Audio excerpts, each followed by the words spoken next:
Hi guys, it's Star. Welcome back to my channel. Here we're going to be doing my July what I read. I read 5 books and I've started 2. So the 2 I started will be both in my what I read in July and my August TBR, because just to add more content, So I just am going to go through each book that I read, give a little book review, what I rated it, if I would recommend it, all that stuff to know if you should be reading the same books that I read, which you'll see. Okay, so let's get into it. Okay, before we get into it, I thought I would first show the book. I actually DNF'd a book, which I never do. I DNF'd Joe and Laurie. It's not that it was a bad book. I got it from the library. It's like a Little Women retelling, not retelling, but it's based off Little Women. But I got it from the library basically because I wanted to get another book, which I should have known I wasn't going to really read it or kind of want to read it. So I ended up getting to chapter 8, and I decided just to stop because I was struggling to read it. I realized I was skimming more than I was actually reading. So I decided to DNF it. There was nothing wrong with the book. I should have never gotten it from the library, to be honest, because I knew it wasn't what I was in the mood to read. So I just ended up DNFing it, and maybe I'll get it from the library at some other point. I also saw that it was on Libby, so if I ever felt like reading it, I could always read it there. So yes, that is the one book I DNF'd for this month. Okay, the first book that I read this month was She's Too Pretty to Burn. I don't own the physical copy, so it's right here. So this book, I thought it was very good, except I think it's advertised slightly wrong. It's advertised mostly as a YA thriller, and while I agree there were thriller aspects to it, those came in a lot towards the end. So if you're looking to read a YA thriller, I don't know if this would be what I recommended to you first, because it might not be enough of in that genre for your taste. However, me, I don't read thrillers ever, so the slow beginning that was more character based and more in my genre that I normally read, I really enjoyed it. Okay, so the book is told in 2 perspectives, Mick and Veronica. Mick I would say she's the main character, even though it's told in 2 perspectives. I considered always her the main character. Her mother is a model, and she's trying to convince Mick to be a part of her modeling thing, but Mick doesn't want to. So she kind of her and her mom are very an unstable relationship. She's kind of Mick is running away. She ends up meeting Veronica, who's a photographer, and their paths kind of cross. Then another main character in the book is Nico, who he's an installation artist and does a lot of public public projects where it's kind of doing a bunch of destruction towards a local political figure. And so there ends up being some murders connected to it all, and so that's where the more thriller aspect comes on. But like I said, I think it's I think calling it a full YA thriller book kind of doesn't, I wouldn't consider that for thriller fans. But anyways, I did still give this book a 4 stars because I really liked how it was written and the writing style. I love 2 perspective books, so it was perfect for me in that sense. And I thought the characters were really complex, and that made good. And there's some interesting plot twists. So overall, I would recommend the book, but if you're a YA thriller fan, just don't go in with the expectations of a full-out thriller, that in my opinion. The second book I read is Are You Listening by Tillie Walden. It is a graphic novel, and I've read some of Tillie Walden's graphic novels before, which is why I was very quick to pick it up. Overall, I think it was incredibly done. I love Tillie Walden's art style in all her graphic novels. Her stories are always very deep. I feel with a lot of Tillie Walden books, they deserve a reread often, because sometimes you just don't get it the first time you read it, if that makes sense. I think this happens with a lot of stuff.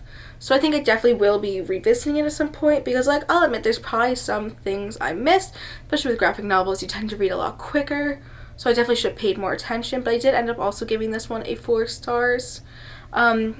Synopsis. Yes, I should give a synopsis. Okay, so basically the story follows 2 characters, Bee and Lou.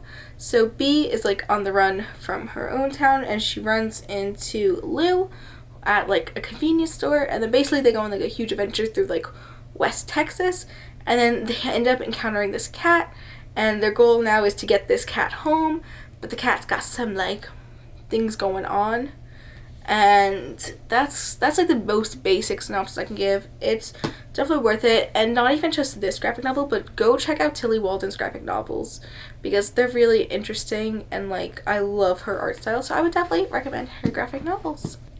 Okay, the third book I read is The Stonewall Riots Coming Out in the Street. It is a nonfiction book all about the Stonewall Riots. It's super short, as you can see, but the Stonewall Riots is a topic that really interests me, and I am trying to read more general nonfiction, so I got this book from my library, and I thought it was really, really insightful. I learned a lot about, like, because I feel like I assumed beforehand that I had a general, like, knowledge and understanding of what the Stonewall Riots were, but I feel like this book proved me wrong, that I did not prior to it. So I really enjoyed this book because I thought it gave me just like a lot more knowledge on something that like I would enjoy like talking about with someone, because it was really like a historical moment for like LGBT protesting and like rights.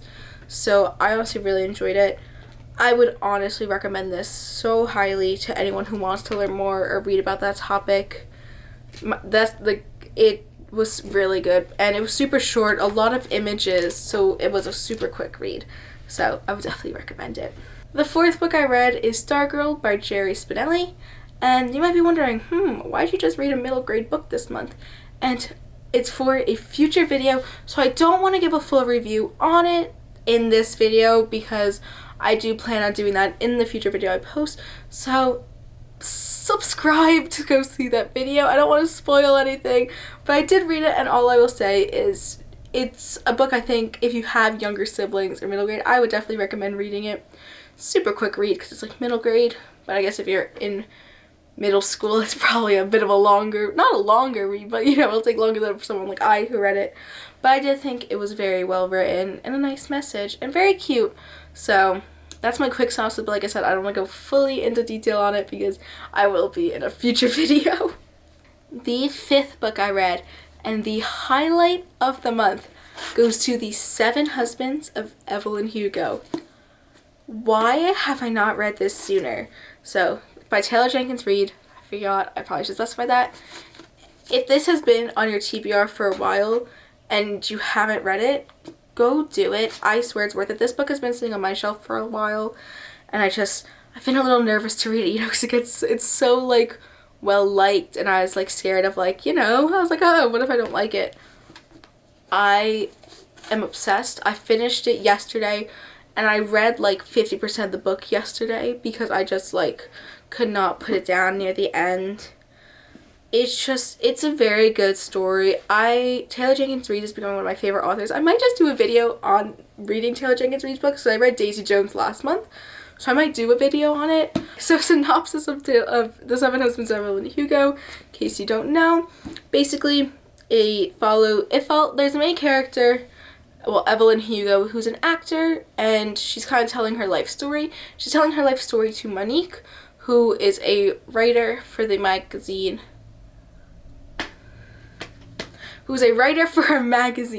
and basically Evelyn wants for Monique to publish a biography of her when she passes. So she's basically telling her entire life story, which is separated into sections regarding which one of her husbands she was with at the time out of 7. So I really like Taylor Jenkins Reid writing style. I thought the characters in this book were really interesting, and I'm also like, it also had the whole Hollywood vibe to it. I like the actors, which I think is a really interesting topic. So I would recommend this book. I am obsessed now with it, and it was so good. I can rave about that book all day. Okay, and the 2 books that I have started, this one book is called Women Win the Vote. I'm reading the audiobook of it. Basically, it tells the story of 19 women's suffrage activists, because women's right to vote was the 19th Amendment. So each chapter is just about a different suffrage activist. And again, it's another topic I'm very passionate about, so I'm really enjoying it so far. I'm only like 5 chapters or 5 women in, but I do think it's a really good book. And the second book I started is Honey Girl, and I've only read like 50 pages of it, so I can't say too much on it yet, but I'm really enjoying it, and you'll see it in my August what I read video. I'm really excited to finish it out. Okay, that was all for my what I read in July. I think it was a pretty good reading month for me. I know 5 books on Booktube sometimes isn't a lot because some of y'all read so much, but it was a decent amount for me. Plus I had like some books I started and DNF'd, so I did end up reading a lot of pages and I'm very happy about that.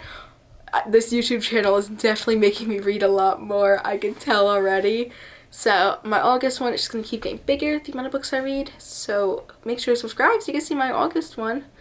And anyways, thank you so much for watching. Don't forget, like, comment, subscribe, do all that stuff, do all that YouTube fun stuff, you know? And comment what your favorite read of July was, you know? Give me some book recommendations that you read in July. I'll see you next time. Bye!